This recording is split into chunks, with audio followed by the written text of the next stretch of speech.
Download करें जनमत Haryana app. किसान आंदोलन के बीच नेताओं के विरोध का सिलसिला लगातार जारी है। अब सिरसा में हरियाणा विधानसभा के डिप्टी स्पीकर रणबीर गंगवा को विरोध का सामना करना पड़ा।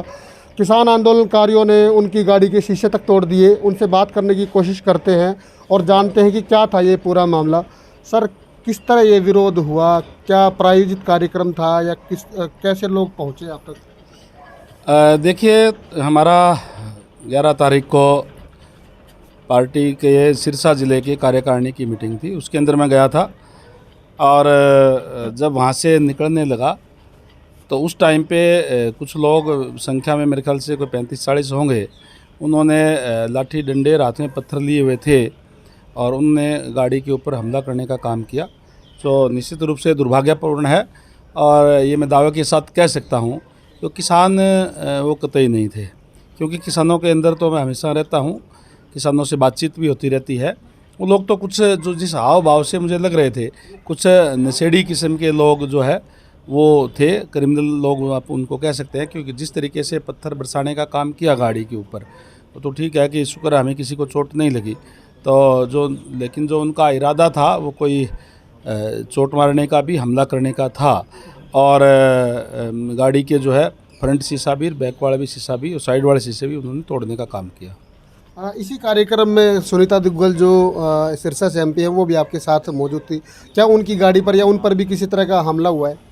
नहीं, वो पहले जा चुके थे, वो दोपहर को ही जा चुके थे। मैं पूरी मीटिंग समाप्त करने के बाद में फिर आया था और जब मैं सुबह वहाँ गया था तब भी 8-10 लोग यूनिवर्सिटी गेट के ऊपर बैठे हुए थे। उन्होंने काले झंडे उनके हाथ में थे। लेकिन जब वापस आया और वहाँ पे मैंने जब देखा तो पुलिस जो वहाँ कर्मचारी अधिकारी जिनकी ड्यूटी थी, उन्होंने भी कहा कि लाइन क्लियर है, आप चलें। तो उसके बाद मैं वहाँ से गया हूँ और उस टाइम पे पुलिस भी अच्छी संख्या के अंदर वहाँ थी, जबकि आंदोलनकारी थोड़े थे। तो उस हालात के अंदर मैं ये समझता हूँ कि कहीं न कहीं पुलिस से भी चूक हुई है। उनको इस टाइप का देखना चाहिए था कि जब इनके हाथ में लाठी है, इनके हाथ में पत्थर हैं, तो उनको वहाँ से हटाना चाहिए था। जैसा आपने बताया कि पुलिसकर्मियों की संख्या काफ़ी थी, 100 से ज़्यादा पुलिसकर्मी वहाँ पर बताए गए हैं कि वहाँ पर तैनात थे, सुरक्षा का जिम्मा था उनके पास। 30-35 आदमी अचानक पहुँचते हैं और इतने बड़े हमले को अंजाम देते हैं कि आप एक मिनिस्टर रैंक का आपके पास पद है और आपकी गाड़ी तक वो लोग पहुँच जाते हैं। किस तरह, क्या ये कैसे संभव है? क्या कार्यक्रम प्रायोजित नहीं था? निश्चित रूप से प्रायोजित कार्यक्रम था और मैंने जैसे पहले कहा कि अभी किसान आंदोलन नहीं रहा।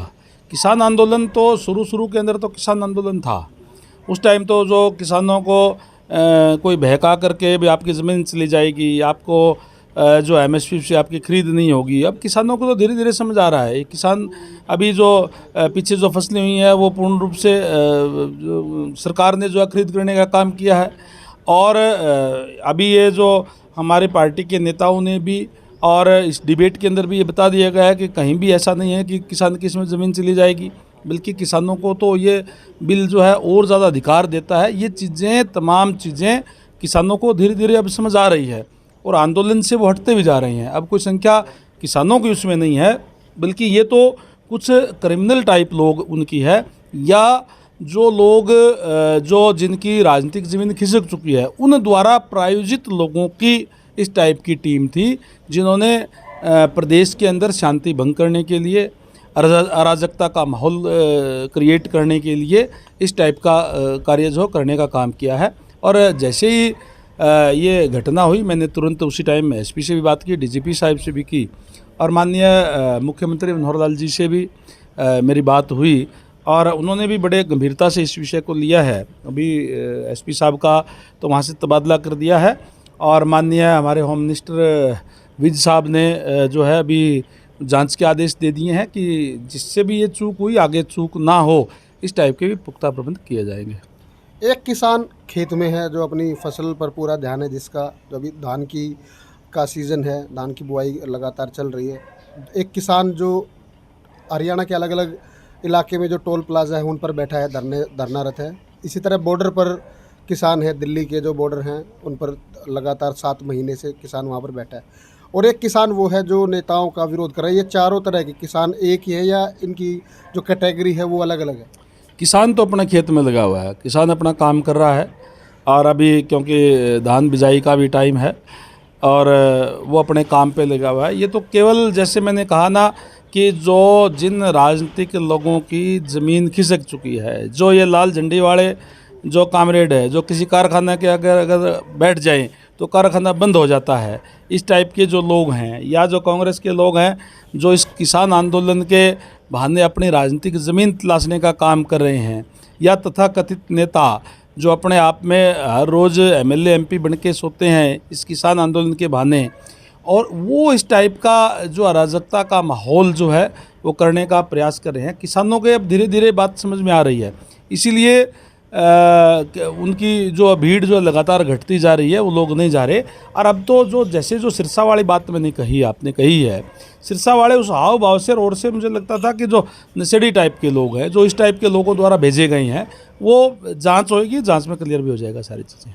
इनेलो सुप्रीमो चौधरी ओम प्रकाश चौटाला अब रिहा हो गए हैं, आपके बहुत करीबी रहे हैं, बाहर अब पब्लिक में भी आना जाना उन्होंने शुरू कर दिया और 20 तारीख से बताया जा रहा है कि उनके ये किसान आंदोलन में जो धरने लगे उनसे कार्यक्रम जो हो चौटाला साहब के शुरू हो रहे हैं।